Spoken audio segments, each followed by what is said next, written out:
네, 안녕하세요. 저희가 오늘 살펴볼 자료들 보니까 지난 25년 30주차, 그러니까 7월 21일부터 25일까지죠. 이때 유독 눈에 띄게 급등했던 종목들에 대한 분석이 많더라고요. 네, 맞습니다. 그 주에 거래 대금이 한 1,000억 원 넘어가면서 또 하루에 10% 이상씩 크게 오른 종목들이 꽤 있었죠. 네, 그래서 오늘은 이 자료들을 좀 보면서 도대체 어떤 기대감, 어떤 동력이 이런 큰 움직임을 만들었는지 좀 깊이 파헤쳐 보려고 합니다. 자, 먼저 첫 번째로 공통적으로 많이 나온 얘기가 역시 폴더블 폰 관련주였어요. 세경 하이테크. 이게 주 초반 월요일이었죠. 7월 21일에 상한가 무려 29.92%를 쳤는데 네, 상한가 같죠. 자료들 보니까 애플 폴더블폰 출시 기대감이랑 또 삼성 디스플레이에 필름을 독점 공급한다. 이 두 가지를 크게 꼽더라고요. 이 독점 공급이라는 거 자료들은 이걸 어떻게 보고 있나요? 네, 그게 중요해요.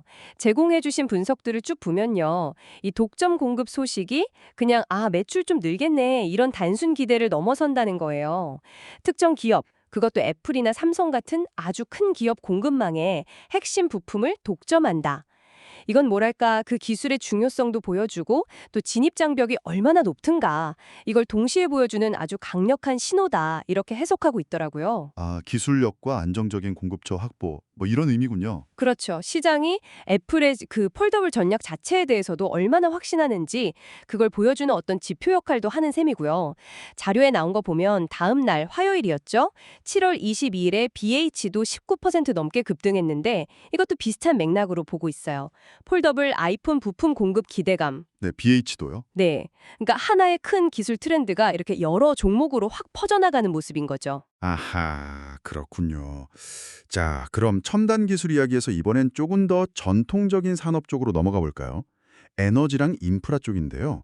이쪽 자료들도 상당히 흥미롭습니다. 하이스틸이 수요일 7월 23일에 상한가 29.89%를 기록했고 같은 날 동양철관도 10% 넘게 급등했어요. 네, 같이 올랐죠. 기사들은 미국이랑 일본이 알래스카에서 LNG 합작 법인을 세우는데 여기에 한국이 참여할 수도 있다. 이런 가능성 때문이라고 하던데요. 맞습니다. 이 알래스카 LNG 프로젝트 같은 아주 큰 국제 사업 소식은요. 관련 기자재, 특히 강관 만드는 업체들한테는 정말 큰 수의 기대감을 직접적으로 자극하거든요. 하이스틸 동양철관 급등은 바로 이런 배경에서 나왔다. 이렇게 자료들은 분석하고 있는 거죠. 그렇군요.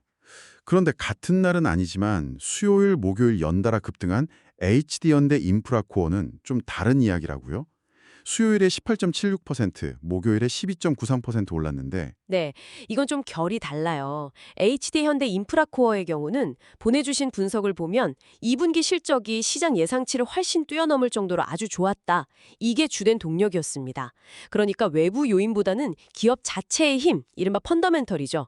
탄탄한 실적이 주가를 이렇게 끌어올린 겁니다. 와, 실적만으로 이틀 연속 저렇게 오르다니 진짜 대단하네요. 네, 그리고 목요일 7월 24일에 같이 오른 HD현대 건설기계 있잖아요. 이것도 한 13.7% 올랐는데 이것도 합병 예정인 HD현대 인프라코어 실적이 워낙 좋으니까 그게 긍정적인 영향을 미쳤다. 이런 분석이 자료에 나와 있습니다. 아, 서로 영향을 주고받는군요. 자, 그럼 또 다른 큰 흐름으로 넘어가 보죠. 역시 정책 기대감이었던 것 같아요. 보내주신 기사들 중에 꽤 많은 수가 스테이블 코인 관련 법안 발의 가능성을 주목했어요. 네, 그랬죠. 이것 때문에 금요일 7월 25일에 미투온이 상한가 29.87%를 쳤고요. 더즌 12.31%, 카카오페이 10.71%도 들썩였다고 하고요. 그전 화요일 22일에는 NHN KCP도 올랐다고 분석하고 있는데 아니 이 법안 하나에 왜 이렇게 여러 기업들이 그것도 분야가 좀 다른 기업들이 반응하는 걸까요? 자료에 뭔가 힌트가 있나요? 네, 그 자료들을 좀 종합해서 보면요. 이 스테이블 코인이라는 게 그러니까 달러 같은 실물 자산의 가치가 딱 고정된 디지털 화폐잖아요. 이게 만약 관련 법안이 통과되면 그냥 단순 가상 자산을 넘어서 실제 결제 시스템, 그러니까 NHN KCP나 카카오페이 같은 곳이죠. 또는 P2E 게임, 미투원 같은 분야에 바로 활용될 수 있다. 이런 기대감이 상당히 깔려 있는 것 같아요. 아, 활용 가능성 때문에? 그렇죠. 아직 뭐 확정된 건 아무것도 없지만 그 잠재적인 파급력이 워낙 크다 보니까 관련주들이 먼저 좀 움직였다. 이런 분석인 거죠. 그렇군요. 그리고 참고로 카카오페이 같은 경우는 골드만삭스가 지분을 확보했다는 소식, 이것도 같이 좀 긍정적으로 작용했다고 자료들은 덧붙이고 있네요. 개별 호재도 있었군요. 알겠습니다.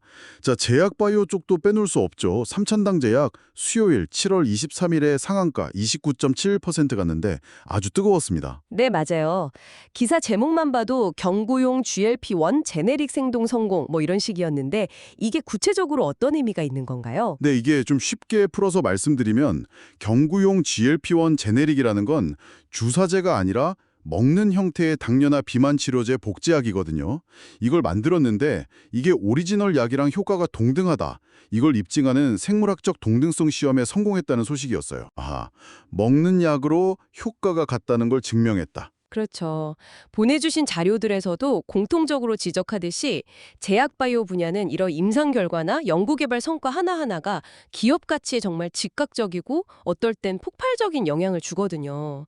그 다음날 목요일 7월 24일에 ABL 바이오도 한 17.82% 올랐는데 이것도 역시 자체 기술인 그랩바디 B의 비임상 데이터를 곧 발표할 거다. 이런 기대감이 주가 상승으로 이어졌다고 자료들은 분석하고 있습니다. 네, 역시 제약바이오는 연구개발 성과가 중요하군요. 마지막으로 좀 독특한 사례가 하나 있었어요. 부국증권인데 화요일 7월 22일에 18.84% 급등했거든요. 이건 어떤 배경이었죠? 네, 이 경우는 좀 특이하게 정치권 이슈가 직접적인 영향을 미친 사례로 자료들은 보고 있어요. 당시 더불어민주당에서 기업이 가지고 있는 자기 주식, 즉 자사주를 사들이면 즉시 소각하도록 의무화하는 법안을 발의했다는 소식이 전해졌거든요. 네, 그런 뉴스가 있었죠. 그러자 재무제표를 봤을 때 자사주 비율이 상대적으로 높은 부국증권이 시장의 주목을 확 받으면서 급등했다는 분석입니다. 물론 저희가 이 법안 자체의 내용이나 어떤 정치적인 의미를 평가하려는 건 아니고요. 보내주신 자료에 근거해서 이 소식이 시장에서는 이런 식으로 주가 상승 요인으로 작용했다. 이걸 전달해 드리는 겁니다. 알겠습니다. 정치적 이슈가 특정 기업의 재무적 특징과 맞물려서 반응한 거군요. 네, 그렇죠. 이렇게 쭉 한번 살펴보니까 지난 한 주 급등했던 종목들의 배경에는 정말 다양한 동력들이 있었네요. 그렇죠. 네, 정말 다채롭네요. 셋째는 스테이블 코인 법안 같은 정책 변화에 대한 예측, 그리고 마지막으로는 개별 기업 자체의 뛰어난 실적이나 연구개발 성과, 이런 것들이 좀 복합적으로 작용한 것 같아요. 네, 키워드로 요약된 걸 봐도 알 수 있겠네요. 맞아요. 자료들의 그 키워드 요약 부분을 봐도 해시태그 공급, 해시태그 실적, 해시태그 스테이블 코인 이런 단어들이 여러 종목에 걸쳐서 반복적으로 등장하는 걸 확인할 수 있거든요. 물론 다시 한번 말씀드리지만 이 분석은 어디까지나 보내주신 자료들에 기반한 거고요. 또 시장이라는 게 항상 변동성이 크다는 점, 그리고 최종적인 투자 판단과 그 책임은 투자자 본인에게 있다는 점은 꼭 기억해 주시면 좋겠습니다. 네, 맞습니다. 정말 한 주 동안 기술, 산업, 정책, 또 기업 개별 이슈까지 온갖 재료들이 시장을 흔든 한 주였습니다. 이렇게 다양한 동력들이 한데 모여서 보여준 이번 주의 시장 움직임, 이게 과연 앞으로의 경제나 또는 시장 분위기에 대해서는 어떤 신호를 우리에게 보내고 있는 걸까요? 이 질문을 여러분께 한번 남겨드리면서 오늘 분석은 여기서 마무리하도록 하겠습니다.